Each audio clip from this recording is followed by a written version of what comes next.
it was just so nice, like meeting another black person who does that, because it's so like, it's very male, white, cis, man dominated, and every time I'm in those spaces, they just like, they don't welcome me because I'm like black and I'm femme and I'm queer.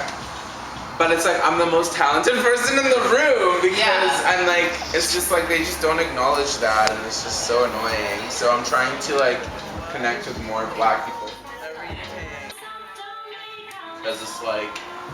I don't know, I'm just very weird and I like overthink things, but to me, like when I'm in those rooms and I'm like working the machines and stuff, like it feels like I'm like doing like out of space, like I'm working a space machine pretty much, because there's so many different buttons and there's just like, it just gives me like nostalgia.